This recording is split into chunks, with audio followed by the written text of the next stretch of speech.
Welcome, everybody, to Who's Your Band. I am Jeffrey Paul. I am joined by Sean Morton, my co-host. How are you, Sean? Jeff, I'm wonderful. We had a kind of a weird show Friday night, me and you. It was only like 20 people, with you featuring for me since I'm the headliner on this show. And You have to make sure he says that. yes, I just wanted to make sure everybody knows that. You did fantastic as usual. Thank you. Show was a little off for me, but you know what it is? The next night, last night, I sold out. I sold out Catch a Rising Star with my friend Gary Sharp. So basically, what I'm saying to you is the Friday night show suffered because you were the feature. That makes perfect sense. But you're the headliner, Yeah, but so your the name was pressure on it. but the pressure falls on you. No. Your name was on the flyer too. So like, if I had to pick, like if I'm an audience member and I go, well, I know Sean is just an amazing comic, and he's going to be there both nights. So let me Google Jeffrey Paul and let me Google Gary Sharp. And Jeff, you're doing this 20 years, and this my other feature was doing it 4, and he had a phenomenal set. So that's basically I'm putting all the blame on you, as what happens basically. As usual. Who can help us with this decision? It's our guest for today, and I find this guy to be a very interesting guy. I mean, and then like when I started to do a little bit of a research on him, he's even more interesting than I had originally anticipated.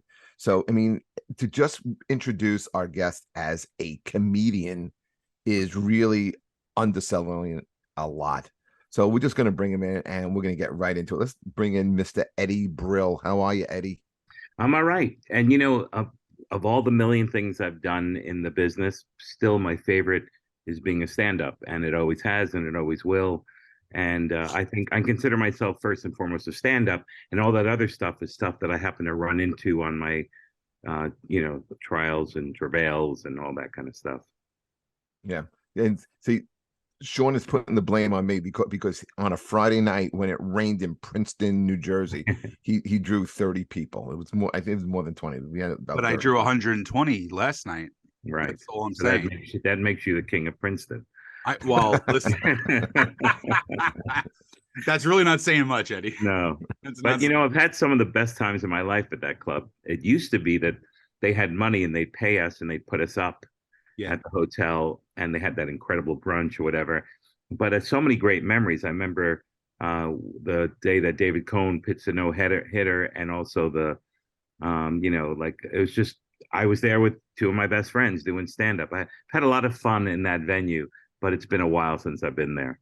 Have you ever been so drunk at like 1:30 in the morning that you're laying on the ground trying to catch the koi fish in the koi pond? My life has mostly been so drunk at 1:30 in the morning playing with the koi fish that I only know that. All that other stuff is a blur. Eddie, how did you get started in comedy? In college, I went to, I was a kid. I was very much into sports, and I would be the announcer of basketball and football, and I loved the attention I got. And and I also wrote for the local paper, and that was kind of cool. Where was this? Where were you? I'm from Brooklyn, but I grew up for junior high school in Hollywood, Florida. Oh, okay, sure. Yeah. They have the casino down there now. Oh, yeah, and racism. But that's it's one of the most racist places I've ever been in my life, except for South Carolina, but that's a whole other podcast. But it was pretty fun to have that little popularity kind of thing. But when I went to college, my freshman year, the first people I met were amazing comedians who had never done comedy before. Amazing. And sorry, and this was Emerson College. Emerson College, and that's in Massachusetts. Yeah, and it was Stephen Wright and Dennis Leary, and right. I can just go down the list of some of the people who've been part of it, and they've still part of my life all these years later. And our comedy group was wildly successful. Emerson has a history of comedy. Before us, it was Norman Lear and Bill Dana and Jay Leno and Andrea Martin, and on and on and on. It sounds almost like Second City. Yeah, very much so. It was very much like that. We had an improv sketch group, and there was some really great writers in there. And we were, like I said, incredibly successful. Norman Lear came to visit the school.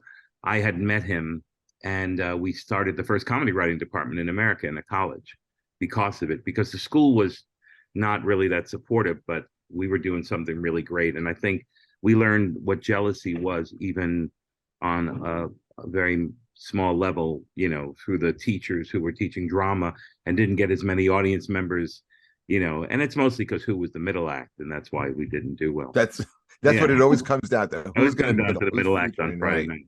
But no, Mhm. it was just wildly successful. There was a comedy scene going on in Boston with some of the legends that a lot of you guys will know: Don Gavin, Lenny Clark, Steve Sweeney, all these people. Those are Boston legends. Yeah, Sure. and who was running the whole thing was Barry Crimmins, one of the most biggest geniuses in comedy and the most loving, caring for the industry. So Didn't that scene, Eddie? I'm sorry. Didn't that yeah, scene evolve out of the back of a Chinese restaurant?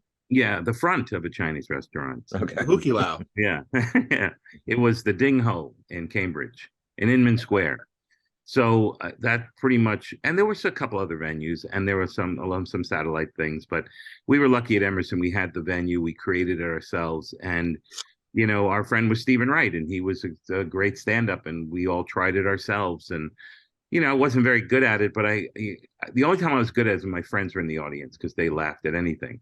But I felt like we were kind of good, and then I just decided, well, that was fun, but I need a real career. Moved back to New York, did some advertising, lied for a living, and then I remembered how much I loved telling the truth for a living, and I went back to stand up in 1984. I started a club in the Village that eventually became the Boston Comedy Club, but originally it was That was the called, Paper Moon. right. So I started that club. Colin Quinn helped me to run it, and Adam Sandler made his first appearance there, and Wendy Liebman, and list again on and on and on of people, their first New York appearances.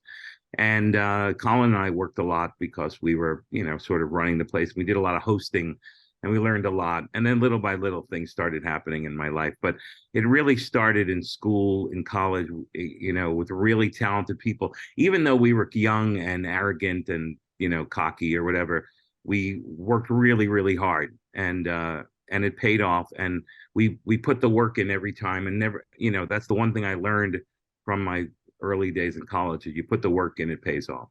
Why did you go into comedy instead of going into journalism and sports broadcasting and sports writing? Because it seems like early on, that's pretty much what you seem to kind of do, and that gave you a little bit of notoriety that when you first started, it attracted you to this. So why didn't you go in that direction? Why stand up? Well, earlier, my stepfather had died of cancer at 37, and I just thought, I just can't live a life where I'm not doing what I love, because you never know when it's over. And it hit hard because I was the oldest, and I raised, there were 5 of us. So I raised everybody. So I knew what it was like to have, life being really precious. So when I went to school, I started doing news stuff. And I worked with John Miller, who became a very famous news person. We were the anchor team. But it was boring. It was, and then when I went as an internship in the news, it was creepy as hell. And it was just about, it was about the lead that bleeds. And, I saw a lot of the reporters at ABC, where I did my internship, getting hammered because they hated their lives, being in the news industry. And as we can see today, news industry is, just horrific, and there's very little to trust. Where in comedy, it was the most pure feeling I ever had in my life. I remember the first laugh I got on the very first bit our comedy group ever did, and it's like heroin. You chase that for the rest of your life, and you put up with all the shitty gigs that you have, mainly because that laugh is so beautiful and so powerful. Absolutely true. And that's really, and such, some people never learn the lesson of understanding how precious life really is, and really taking it and embracing it. You had mentioned before that, yeah, did you work with Norman Lear? Well, Lear had gone to the school, and Did you meet him? I got to meet him. Well, I didn't go up to him at first because I was nervous, but we didn't really get support from the college, the professors at the college, except for one. And when Lear was there, one of those professors who was not supportive of us was talking about how great our comedy group was. And I was like, woo, like just so angry that this woman was sort of taking credit, that I just walked over to Norman Lear and said, that lady just bullshit you. And she's, and I'm very angry. And he said, well, what do you need? And I said, well, there's so many graduates from Emerson. I mean, if you look past, after we were there, David Cross and Bill Burr and Jennifer Coolidge and Laura Keitlinger and on and on and on. But before that, before there was anything going on at that college, there was it was mostly like it was writing, and there was no real stand-up, there was no real program there. But we did know that Jerry Paris, who was from the Dick Van Dyke Show, was there, that the head writer at SNL at the time was Marilyn Suzanne Miller, who was the head writer of Saturday Night Live. So we said, can we meet some of these people, learn from them? So he donated money to the school matched it, and they created a comedy writing department and brought in all these incredible graduates to come in. And they even brought in not graduates, like, Art Buchwald and all these people. And it was really a very good beginning, because it was a very intelligent way to look at comedy, as opposed to like, which is.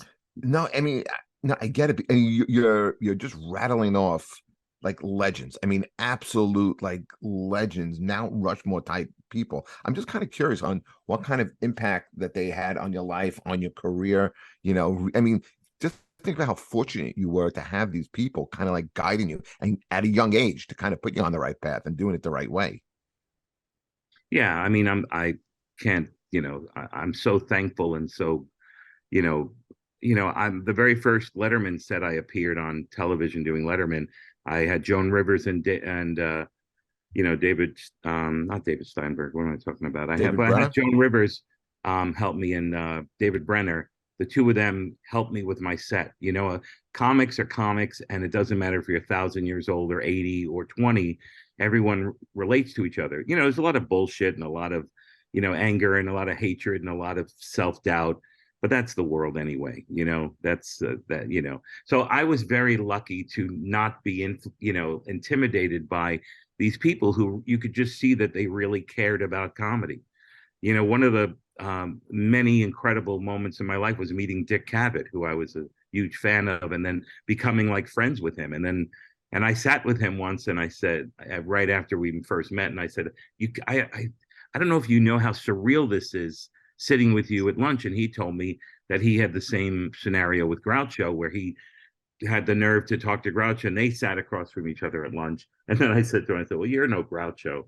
And that solidified our friendship, because I shit on him and he laughed. And, and it's like having an uncle that is this genius, but also just a regular guy. So, I met so many incredible people along the way, became friends with Rickles, who was my father's favorite comedian. And my father didn't want me to do stand-up, but when he heard Rickles on television say that he loved me on the Letterman show, my father, supposedly, according to legend, that he cried and sort of accepted me as someone who, is funny or whatever. His friends told him that I was a decent stand-up or whatever. Jeff, if you had to pick two people, who do you think would be the two people like that influenced you? Not talking like comedy influences, but like your two comics that are like local that really helped you out the most when you were starting off. Starting off, it's very, very easy. Nate Bargatze was the first guy. I was at an open mic at Eastville Comedy Club, and I started when I was a little bit older. So him and Dave Smith took me out there was a place called Cabin on 2nd Avenue, and it was 2-for-1 drinks. We get hammered in there. He gets me a 10-minute spot that night. I have 5 minutes worth of material. I breeze through it in 3 and sweat the next 7. And so until he moved, I think he moved either to LA or Nashville at that point. We stayed in touch like all the time, and he would give me advice, and it really helped me out a lot. And the other guy, who I say to this day, I do a podcast with him, is not you, Sean, is Dustin Chafin. He gave me he ran a bunch of clubs, and really kind of like, he would tell me stuff, and at the time, I couldn't apply it. And then down the road, I was like, okay, now I see what he's talking about. And you're able to apply it, like just something like about like comics will hang out in the green room, and it's a great hang, but really the education is out in the room, learning in the room, not taking a night off. What I mean by that is mailing in a set, even if it's Hmm. even if it's a light audience, I'm not gonna like just like mail it in. I'm gonna get something out of it. They paid to come out there. Plus, you never know what you're gonna find. You're gonna find a tag. You're gonna may find a joke. Someone may like you, book you for a private. There's a million different things. This is what I know is that it happens out there, and I'm never gonna like take for granted uh stage time. Mhm. So How I'd about say you? I would How say about your those two. two comments? Mine, Yeah. very, very easy. The first one, and then they're both actually two of my dearest friends in comedy, besides Jeffrey. I would say Vanessa Hollingshead. Right. I started with I was going on the road with her a lot and hosting in the very beginning. I ran a room in New Jersey. It was one of the weirdest setups you ever saw in your life. It was called the Colorado Cafe. And it was a country western bar. So one side had the stage that would hold like 500-600 people. And the other room, which is where I was doing it, had a horseshoe bar that the stage was on top of the bar. And straight ahead was the mechanical bull. So you would have to, I mean, it would be a Thursday night show, and I would just, I would throw comics like $50 for a spot, but I was getting people like Voss, Mike Marino, all these guys just popping in to work on material.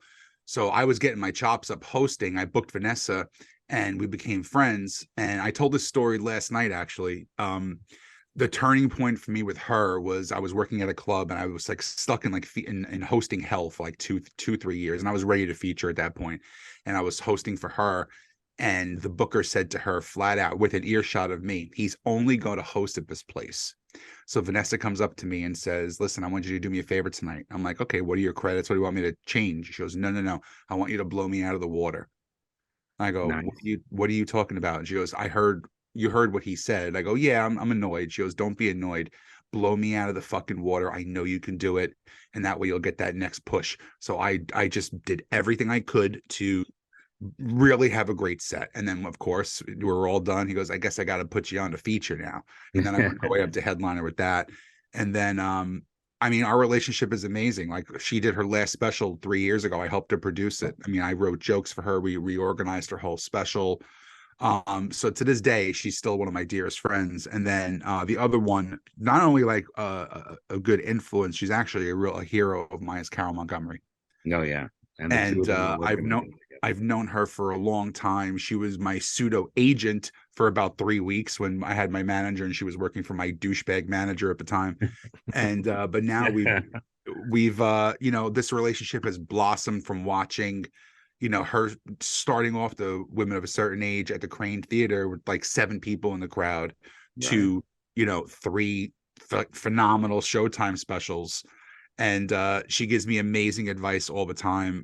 Even on a friendship level, I'll just go into the city and have lunch with her and pick her brain, and she'll pick my brain, which is like the weirdest thing in the world. Like, you don't want to see you can't imagine people who have been doing this for Good ideas, years. good suggestions can come from anywhere and anybody. It's so Yeah. weird, it's so weird, it's pays to be humbling. smart. People are open-minded. Yeah, and that's the Right. truth, and that's the real truth.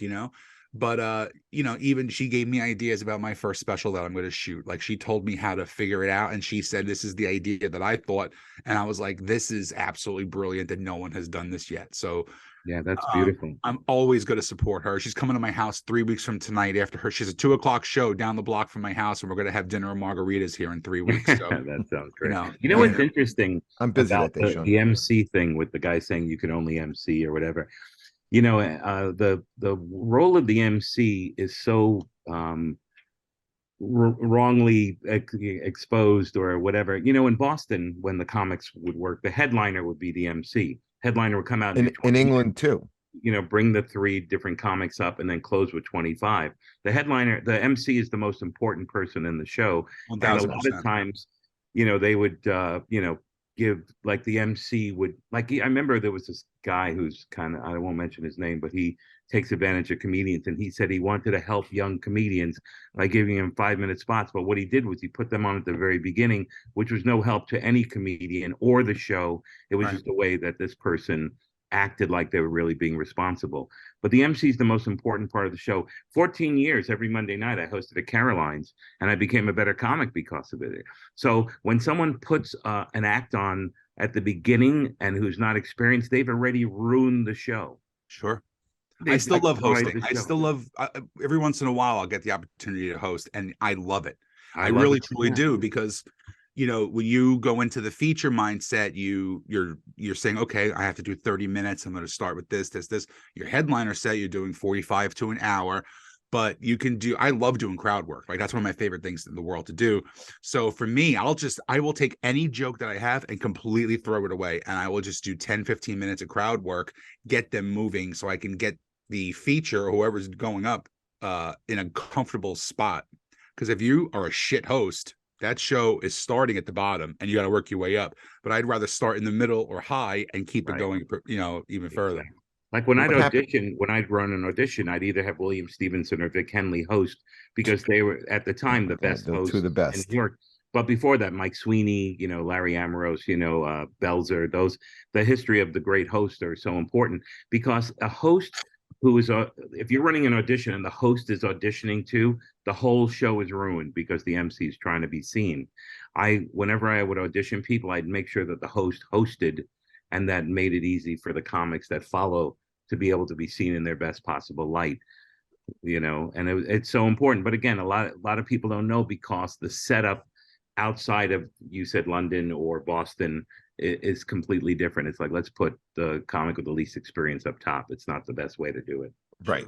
And what happens is the audience now doesn't have confidence in the show if the host isn't good. And now, again, the first guy that has to go up has to dig you out of that hole. By hosting, the middle act has to host, because the host didn't host. Or if it's a feature club and you have multiple comics on the show, that first guy is really taking the bullet for everybody, and it may not be fair to him. Now, you said you ran a club, the Paper Moon. Okay. Were you able to spot talent immediately? And what would you see in someone if you did? You'd see that they'd go below the surface. I put a thing, I always say Nina Simone is where I go when I look for great comedians. Because, like, if you put Celine Dion and Nina Simone in a show, you're going to get both incredible singers. But to me, Celine Dion paints by numbers. She puts number one in this little space, and two here, and blue and red and all this. And it's perfect, and everything's perfect, but there's no soul, there's no heart, there's no, there's no mistakes. It's all this, horrible mediocrity. Although the voice is great.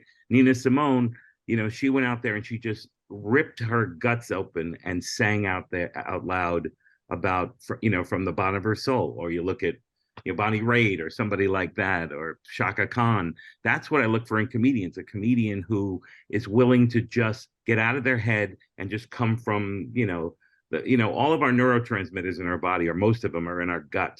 And that's where comedy comes from, creativity and originality, comes from that. So you could tell when someone, and also the other part is when someone's trying to please the other person, it's usually not very alluring. But if you go up with, like, this is my truth, if you like it, great. If you don't like it, go fuck yourself. And that, I like those. That was Patrice. Yeah, that was really Patrice. That was Paul Mooney. Right. Same exact way. Dave Chappelle. It's Chris Rock. It's it's people just telling their truth. Somebody will say, well, I didn't like Chappelle's joke about this. Well, he's not here to please you. If you don't like Chappelle, just watch another.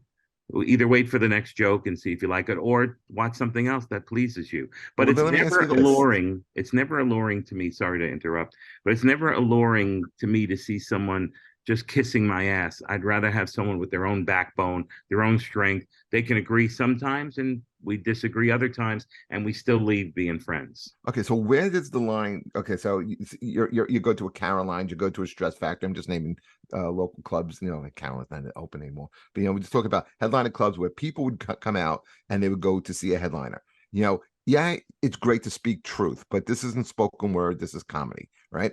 So where do you have to kind of be entertaining? I'm not talking about pandering, but Right. there has to be entertaining, okay, and kind of like please the audience, and not just go up and give it like a dissertation and some rambling bullshit. Right. Well, you don't want to not please the audience. I mean, but you want to tell your truth and be alluring and be spectacular and be one of a kind and be creative. And you could do that by make people laugh. You could do that, and people will be pleased by it. But if you have a joke that you want to talk about, and it makes people uptight, it's not my business to try to, change what I do to make people not uptight. That's what I mean about pleasing people. But I do, you do want to please people. You do want laughter. Like a lot of times people will pander. And that to me makes me sick to my stomach. It's like when you watch someone looking for applause. It's like, we're not in this for applause. We're in this for laughter. You can make anyone applaud. A lot of comedians get laughs and responses more than just laughs off the backs of other people's work. Hey, how about those troops? Let's hear it for them. Well, what does the troops have to do with your set? Who's going to go, fuck the troops? I hate the troops. I can't believe you're bringing them up. I'm out of here. It's just bullshit and pandering. And I learned that working in Europe, how the crowds there, they do not put up with it. If they call it a very American thing to do, is to like, hey, my very first line when I auditioned in London, I said, it's great to be here in London. And a guy in the audience said, oh, bullshit. Luckily, because I only had 10 minutes, I said, yeah, you're right. It's a shithole. It smells like piss. And then the crowd laughed that I came back. Luckily, because then I had a good rest of the set. But they don't, if you pander to the audience in Europe, they turn you off and go fuck yourself, American, because that's such an American thing to do in clubs, is that pandering, and it's sickening almost. I actually watched Ricky Gervais's last special last night after I came home from the show. I love him. He's amazing. But to piggyback what you're saying, I think a lot of it comes with experience. A lot of it comes with the time that you've put in, things of that nature. Like I don't, just from my point of view, I personally don't give a flying fuck if anybody's laughing, because I know where my set's going to go, and I'll talk about some dark shit and I'll talk about some stupid funny shit. And like I watched, I did it last night. I brought 2 people up on stage, and I thought it was going to go a lot better than it was going to in my head. And the first part of it went great, and the second part of it, like a fart in church. And I didn't care. I didn't give a fuck. But I got home and watched Ricky Gervais's special, and he's talking about how you can't make fun of people anymore, and how the one what am I thinking of? The one classification of people that is untouchable are transgender people. And he goes, and they just want Tell to be that to included. Chappelle. What? Yeah, right. But Gervais goes, and they want to be included. So that's why I'm talking about these motherfuckers in the special. And Right. It was in London. I think it was in London too. And the place just went nuts. And like he's talking about, a baby in a coffin. Like what can you think? Can you think of one thing that is probably more horrific in the entire world than thinking about a baby in a coffin? And he's talking about how the father he doesn't really like the baby yet, but the mother might. The mother is probably going to be a little cranky for a couple days. Like he's saying some dark, horrific shit, and the roar that's coming out of these people is just unbelievable. It's Because we're all dark. As much as light, we have light. There is so much darkness that that religion and politics and advertising try to tamp us down from doing. But in reality, we're human beings are even sicker sexually because of the way religion has put down sex and made it a horrible thing. It's like these people who think that they're make a difference, or they're in charge, or they're the voice of reason. And there's so many different kinds of people. There are people who have sick comedy, and people who want to hear pleasant because they don't want to be tested for whatever. Like I went to George Carlin and I said, how do I talk about religion? I have all of this material. He says, just talk about it. And he said, one of the things he says, he said that, they can't argue with your perception. They might not agree with it, but they can't argue with it. So just do what you do and do it well. And the best compliment I've ever gotten in the world was working in Boise, Idaho. You have to say Boise or else they get mad. I said, we don't say New Jersey, but that's a whole other thing. The Boise, Idaho. And these 4 Mormon ladies came up to me at the end of the show and they said, look, we didn't agree with anything you said about religion, but we respected the way you brought it up. Because it was and that's the greatest. It's like that's a great compliment. And also just to piggyback on what you said, and I couldn't agree with you more about being pandering and just shouting into an echo chamber, is when you'll see comics and they'll take that really edgy point of view. And I've seen this on multiple shows with multiple comics on the same show, and they'll come right out and say, I'm really against racism. Really? You're against racism? Holy shit. Let's hear it for the troops, the Yeah, racist troops. exactly. I mean, I was hosting the show, and then like after I heard like 3 comics say, I was like, you know what? I'm really in favor of racism now. Okay. Now I'm all about it. I mean, And to me, that's funnier than saying I hate racism. exactly, because it's like who in their right mind is gonna say, you know what, I'm really for it. And you know Right. it. And if you are for it, then you know at least you have the guts to say it out loud. But to sit there and say, I'm against it in a room full of New York City liberals. Okay. Hey, guess what? You know, people are gonna like you. Yeah. You're not pushing the envelope there a little People are bit. going to like you if they could see that you're a human being and you're being human and that you're not afraid of your vulnerability. It's like I remember Bill Burr and I were talking a long time ago, and I was booking Letterman. I said, you know, I'd love to put you on, but everybody sucks but you and your act. I said it's got to come back to bite you in the ass every once in a while. And I learned that from working with Robert Schimmel for years on the road about that biting you in the ass. And so I told him that, and about 4 weeks later, he called me. I get it. I understand. And it's not because I made it up. That's been told to me countless times by other comedians, you know, about every once in a while it comes back to bite you in the ass because it's if someone is like just shitting on people, shitting on everybody else, it really isn't as compelling as going, look, like I wrote a joke a million years ago and it was about how people looked on the outside. You know, I lived in Florida for a little bit and there were a lot of Canadians and they're short, fat guys in Speedos and with these beautiful wives. And I did a very mediocre joke about how it was probably the money of these guys. So, and what I was saying was that these guys couldn't be, good on their own. And then I realized years later when I came back to the joke that the bottom line is I was jealous. I was jealous of these guys, and that's really the foundation of the joke, not the money, not the how they look on the That's outside. the vulnerability. Vulnerability. So I said, I always wondered how these guys got these women, and it's probably because these guys are nice, or either they're not, vindictive, judgmental assholes like me, and that got the biggest laugh if I would have pronounced it right. But it got a big laugh because again, it was we're all guilty of what we accuse other people of doing. That's how we do it because we see it in other people. Eddie, you were the town coordinator for, in my opinion, the best late night show ever, the David Letterman show, an incredibly important position. What was the process like for you to pick comics? Did you ever get it wrong? And, were you, you're a smart guy, but were you aware of the impact that you could have on people's lives and careers in doing this? I tried not to think about that. I know that exists. But, the great thing about the show, one of the many great things about the show is everybody was the best at what they did. And Letterman, the best host. The main cameraman was Walter Cronkite's cameraman.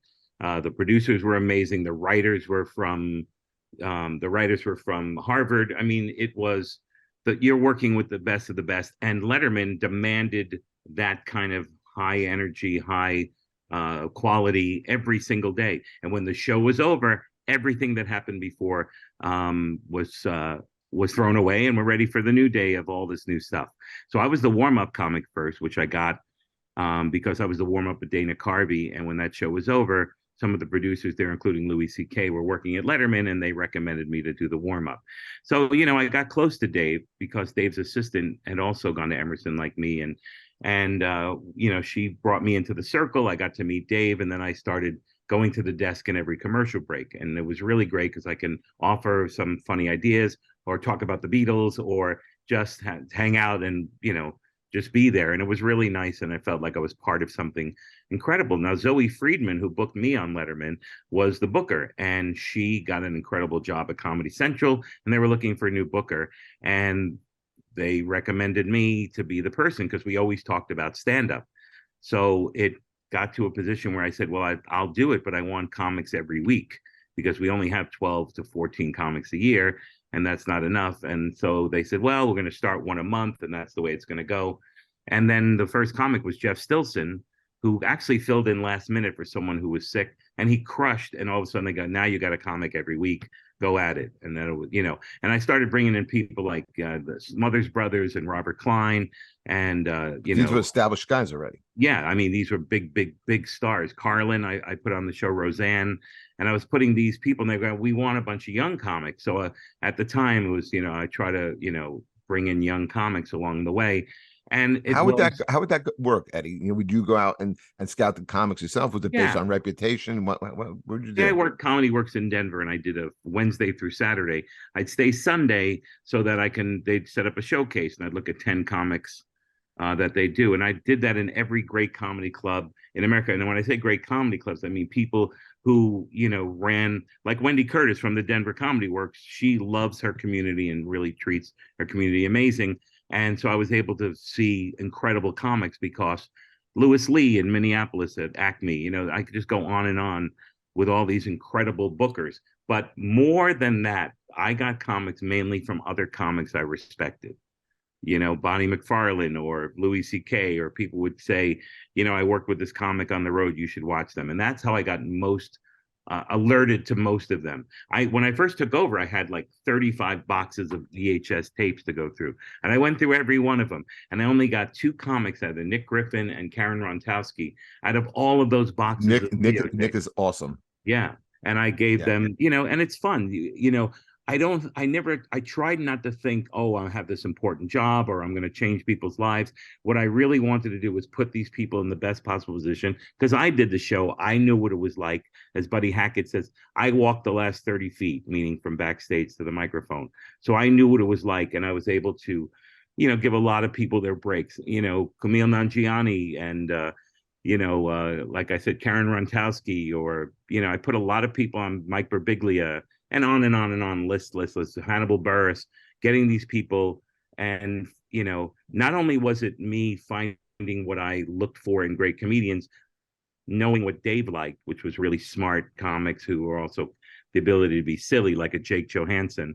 I also was able to, get these incredible recommendations from comics who, traveled on the road and said, I just worked with this incredible act and you should look at them.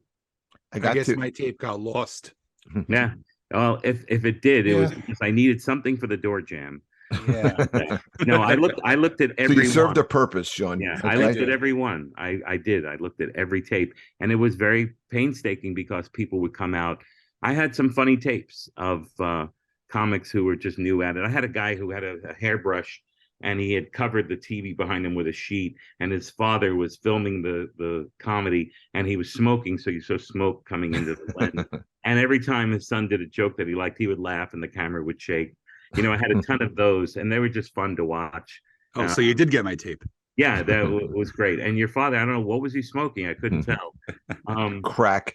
Right. And but I saw some amazing comics who I said, hey, I think you got something there. Do not quit.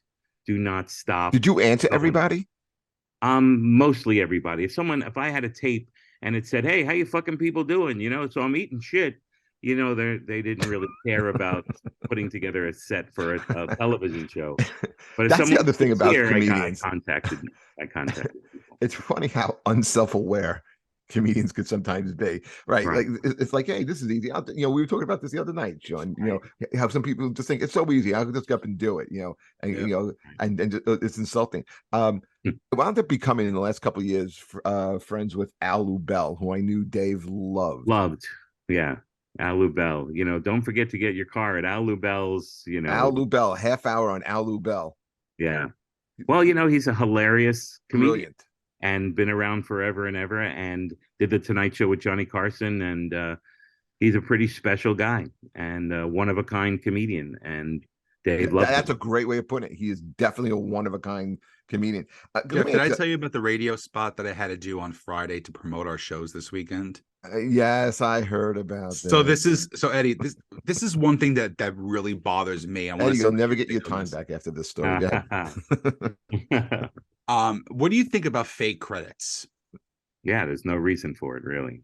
What do you think about if somebody is trying to interview you? Do you think that they should actually do some research?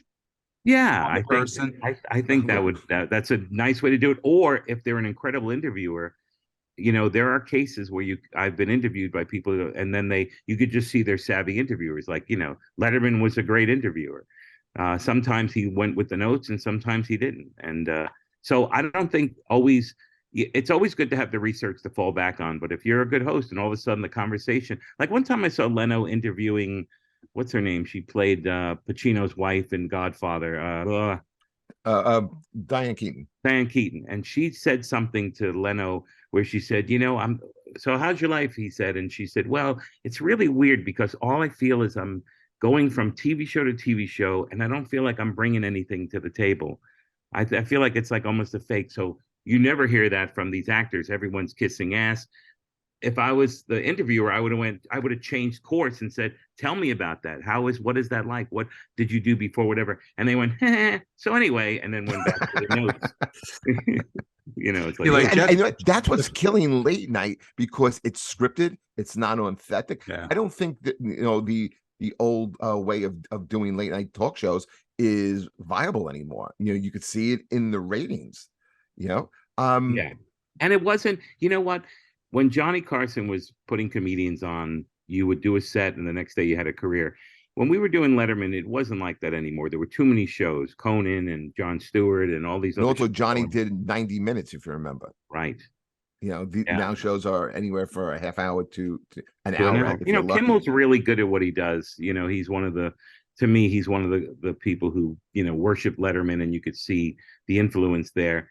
And, Conan at the beginning was not a great host, and, because he wasn't a real host, and he had to grow into it, and then he became very good at it. Agreed. It's not easy. It's a very few people in the world have ever been really good at it. And Letterman, Jack Parr, Steve Allen, just to name three, are Carson, the geniuses. But it's not an easy job to do, because your whole job as the host is to facilitate the show. And you have to be quick on your feet, and you also have to be, talented, funny, and intelligent. And very few people were able to pull that off. That's a really good insight. How did you choose the songs that the comics came out to? Now I'm sure for you, now get to know you a little bit, that had to be like a big thing for you, because you're a big music guy. It was huge. Well, the only people on the show who got to choose what they came out to was the comedians. We got to choose. You watched Gaffigan would do Pink Houses, and Jake Johansson did what's his face? My brain is so shot today. I've been up since early. Frank Zappa, and it was always all these different kinds of things. For me, I had Paperback Writer. It was the first song for me, because I think it's one of the greatest songs ever, as far as production and the backwards guitars, and then the Frere Jacques that's sung in between the lyrics in two different places that a lot of people have never heard until they listen really carefully. So I did that. Also, I've written and sang a lot of music in my life, and one of the original songs that my friend and I wrote, I got to have the band play as I came out, which was very exciting. There was a song called I Know by Barbara George, was a great soul song. And my mother and I really loved that song. I would dance to it and while we were cleaning the house in Brooklyn. And I had the band play that song, and it thrilled my mother to hear that as it came out. It was really cool to be able to pick your own song. If you had a comic that no one knew about, a young guy making his national TV debut, you're picking the song. What are you picking? Whatever that comedian wants. He gets to pick it? He gets to pick. I didn't pick the songs for the people. Yeah, everyone gets to choose the song they wanted to come out to. Now, Paul, for the other guests, would be so clever and say, this guy's in a movie called The Hand, and then there's like, put your hand in the hand or something. He would always relate it. That's right, he did. To that kind of stuff. He is a genius, and he, if you ever notice, I noticed when Paul wasn't there, Dave didn't have that person to really riff with really well. And Paul was incredible and is an incredible musician, and that band was amazing. And I sang with that band every night in the warm-up, which was that band was also like, because I worked in with music. I toured for years, but that band was also be there every Rock and Roll Hall of Fame. They were the house band at the house band all the time. All those guys. In fact, we may have crossed paths at one point, Yeah, I know we've been on a couple of shows where, but I'd go on and first you close it out, and then I'd leave it at, Gotham and other clubs. But my first job out of college, I worked for a record label. I worked for CBS Columbia. All those guys were session musicians. They'd play on other people's albums. And what I would do is like something like Anton Fig and a bunch of the other guys would, I had the power to, I could pay them right away, or I could bury their check. And then, they'd call like, hey, I just want to check the status of the check. I'm like, yeah, I got it here. It's like, hey, why don't you come on over? Because it was only 2 blocks down. Why Right, don't you come on over? And like I'd come over, come on the set, give them the check, because they get their money. Otherwise, they would have to wait like sometimes 3 months to get the check. right. It was a for a new graduate out of college, it was a pretty cool job to have. Sean, if you had to pick your walk-up music, I know sometimes we do have walk-up music in certain clubs. What's your go-to? I have it in my mind for the last 6 years, and I've been putting together this hour special for a long time. And I believe if you manifest things, that they will come true. I believe if you put the stuff out into the universe and you say you want to do something and you do it, and then it'll work its way back. There's a song called Big Casino by a band called Jimmy Eat World. And the chorus is, I'll accept with poise and grace when they draw my name from the lottery. I'm the one who gets away. I'm a New Jersey success story. So as I'm walking out, you're going to hear I'm a New Jersey success story. And that's going to be the title of the special. It's so great. So I have that in my head. Now I've put it out there. I've told people this before, but like now it's going to be to a lot of people. So that's, if you say it, you have to make it happen. Oh, 100%, 100%. So I know in my head, every time I hear that song, it just hits me right in the stomach. And I was like, I have to keep working harder. I have to keep doing it, because this song needs to be at the very, very beginning of my special. It's wonderful. So listen, we have limited time with Eddie, and there's a bunch more things I want to get to, but this show is called Who's Your Band? Okay. Right. And before we get into who your band is, you also said that you sang with band. What, Sean, you didn't know this about Eddie Brill. He's had a heck of a career. He sang with Sam Kinnison's band at the Really? Yeah. Yeah, Kinnison was a great musician, and there are a lot of the comedians were great musicians. And on Sunday night at the Comedy Store, there'd be, at the end of the show, Sam would bring out the band, and I would sing with them, and I was in front of the band, and I think Kinnison was a little bit like, let's give Eddie some percussion instrument and sit him. But every once in a while, I'd get to, sing like Honky Tonk Woman, or, some great rock and roll blues song. And, I did it a lot. And then on his birthdays, he would rent like this studio, and it would just be a bunch of musicians. And I remember Billy Idol had just had Moni come out, and so he came to the studio, and I had never played percussion like a tom before.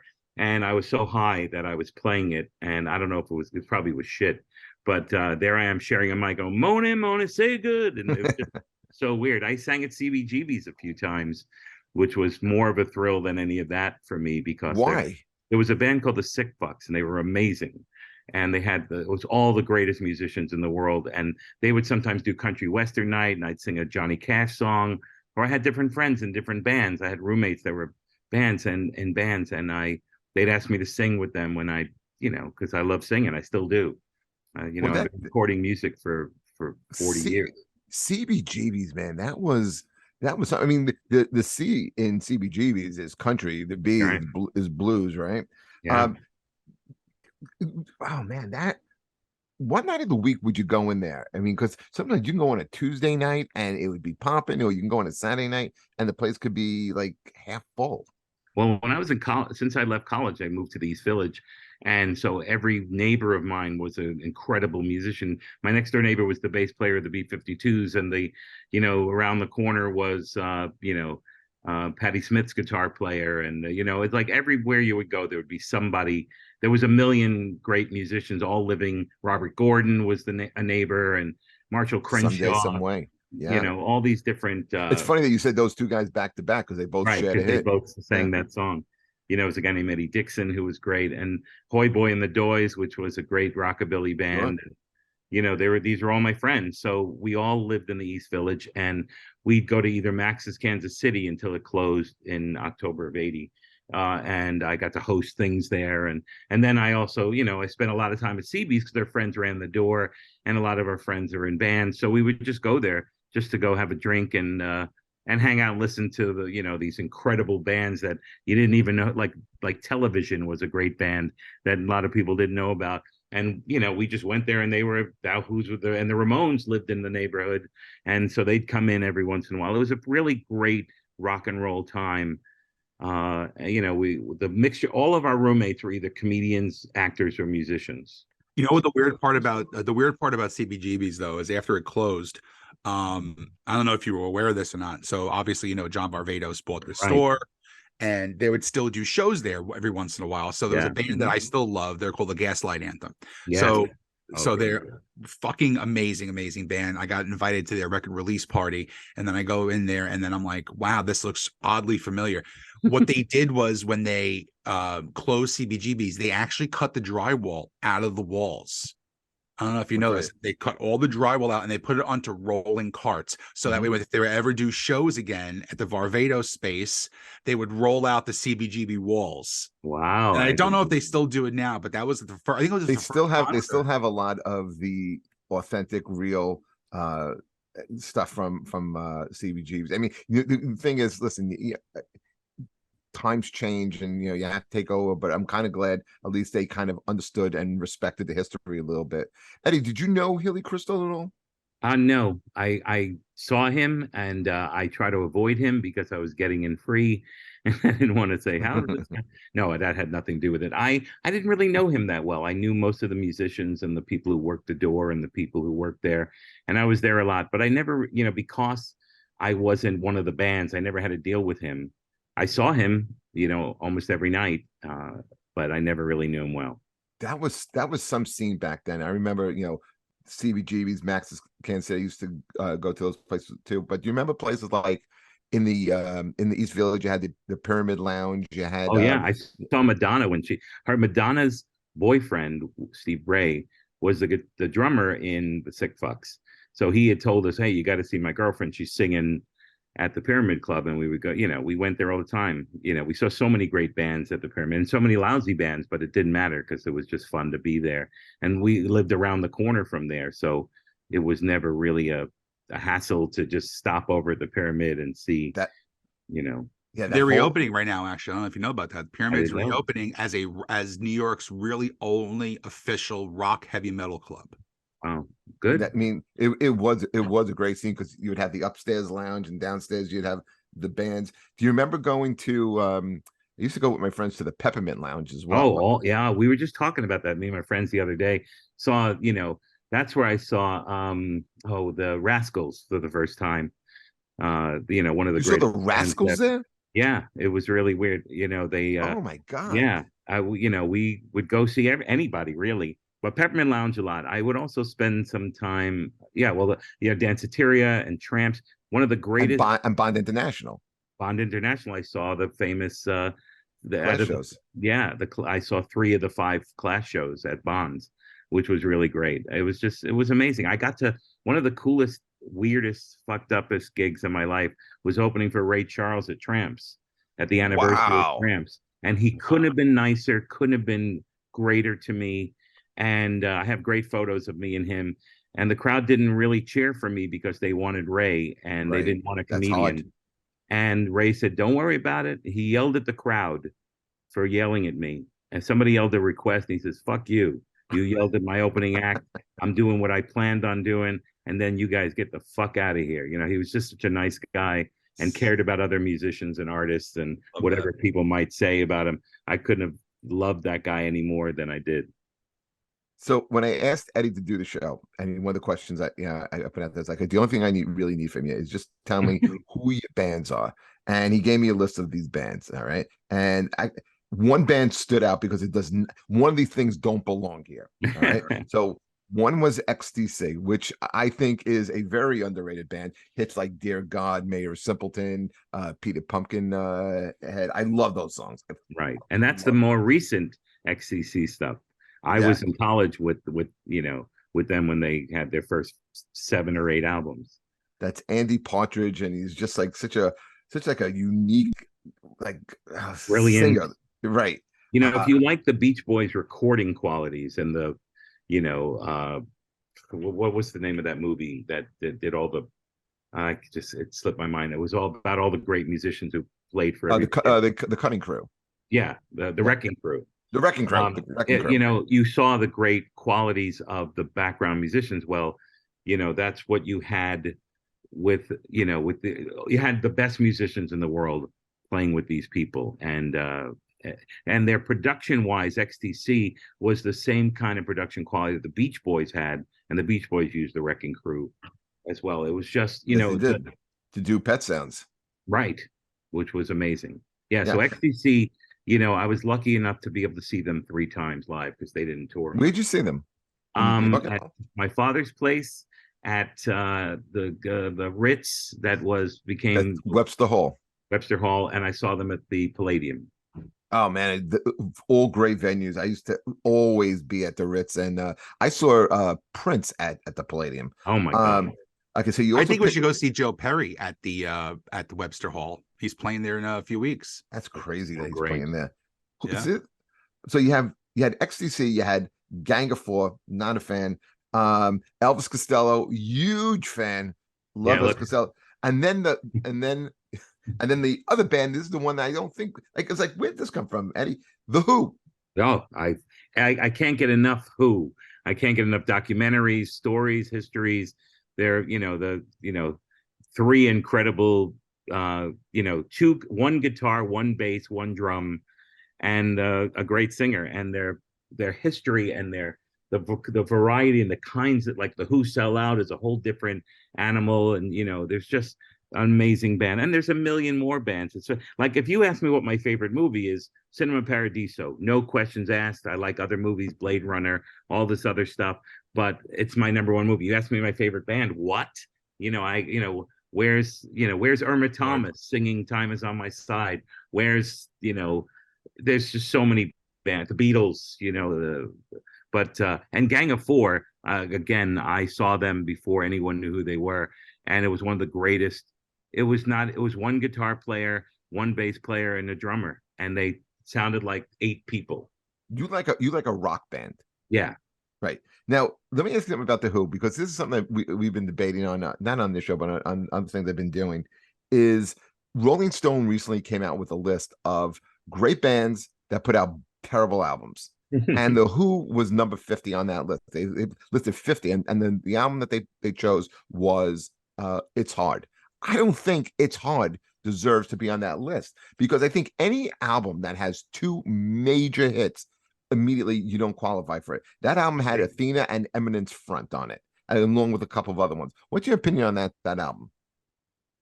For me, I thought it was fine. That's later Who. Like, I'm 64, you're probably like 40, or something like that. Yeah, right? We'll take it. Okay. And in that era, so there's 15 to 20 years difference there. So I'm telling you about XTC and Gang of Four because I went to college in the 70s. God Save the Queen came out, and that was a 45 I bought, and then I would drive from Boston to New York to get the clothing at Trash and Vaudeville and come back. I saw Blondie, and I saw the Ramones, and I saw all these incredible bands, and that's my era. That 70s stuff. I mean, I there was that corny 70s stuff that I like Frampton and all that other kind of stuff. But I liked the Moody Blues, and I thought they had great songs. But back to the question, that's a later Who album, and that was okay. But the early Who albums, especially Who Sell Out, which is completely different than most anything they did. There's, they were called the Five Fingers, or I forgot what the name of the band when they first had started, and they were just great rock and roll. You couldn't deny. I think one thing you got to take out of that whole thing is you cannot take one thing that Rolling Stone magazine takes seriously. Because this is when I lost everything for Rolling Stone. I've been in a band since 1997. I love all kinds of music. Jeff will attest to this, that if I ever died in a car crash and they took my phone, they would look at my music and go, "This guy's a sociopath. Like, how does he listen to all this shit?" But I'll never forget reading this, that I'm watching the 100 top greatest guitar players of all time. Now, Nirvana was gigantic for me because it was in my high school years. So it was like from sophomore to senior year, there was nothing in the world that was more important to me than Nirvana. And I saw them without knowing who they were. Yeah, I snuck in. I snuck in and saw at the Channel in Boston. I saw him at Roseland. Yeah, I snuck into that show at Roseland. It was like 93, I believe.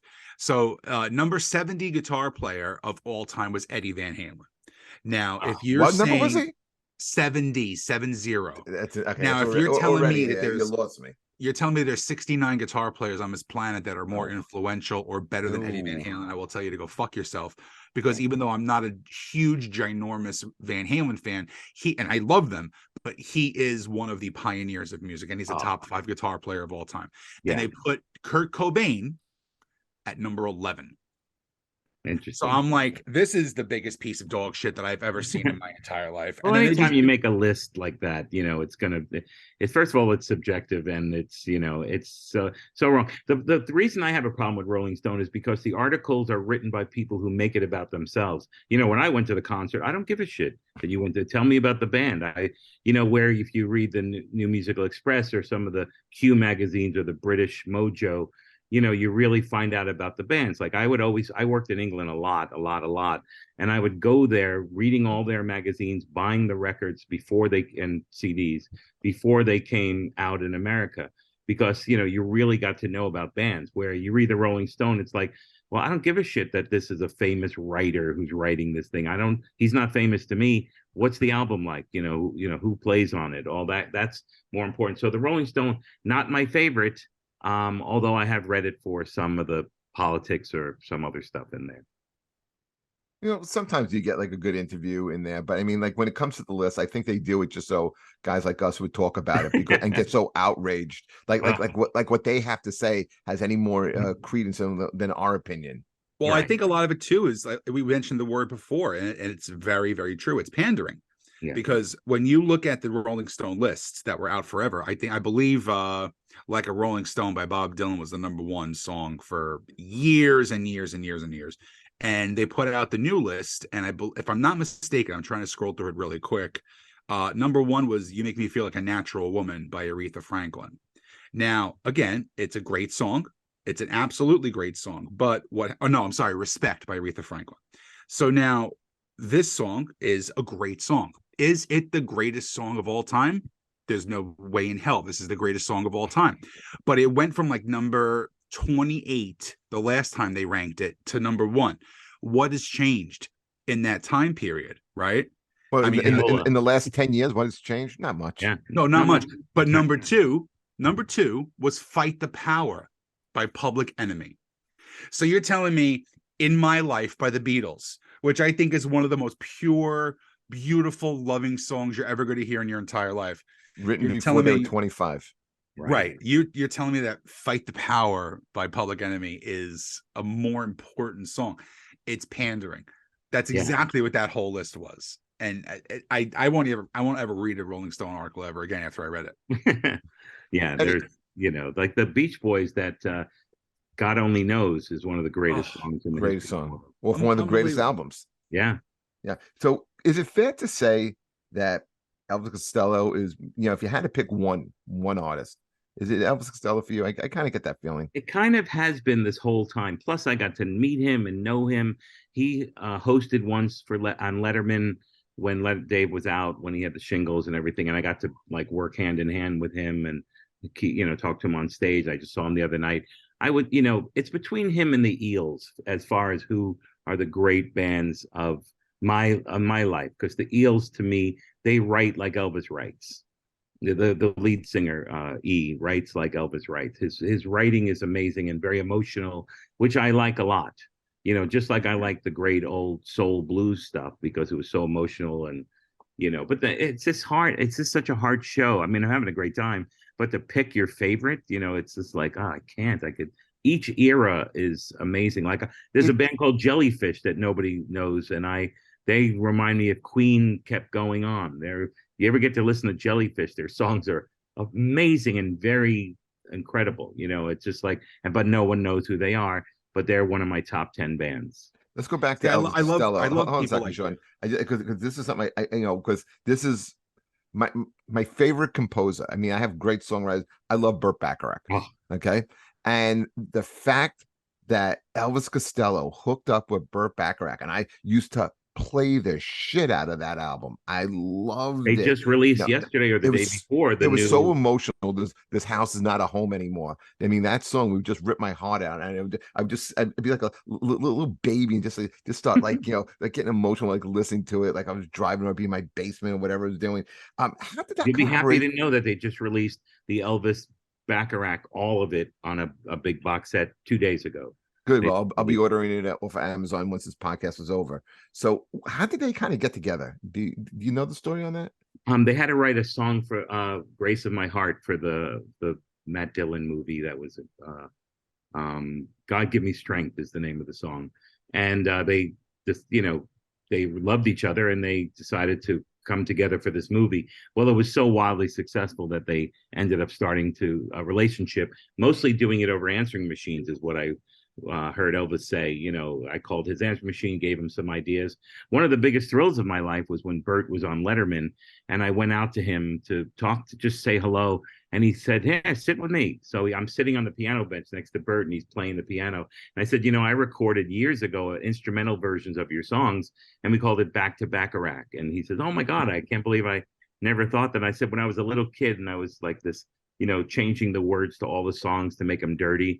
One of them was F-U-C-K walking down the street. And he hit the deck laughing. He never had heard that before. And then he started asking me, like you were talking about other comedians who, who like Sean was saying about how other comedians were saying they like your stuff and asked you questions. Well, Bacharach was asking me about comedy and how do I do what I do and how do I write? And I'm like, wait a second, that you're reading the wrong part of the script. I'm supposed to ask you about this stuff. It was very, very dreamy and cool, and I'm so happy that I got to do that. Was he a great guy? It's the greatest, like so down to earth and such a genius at the same time. I've met almost everybody. He's the one guy I would have always loved to have met and spoke to.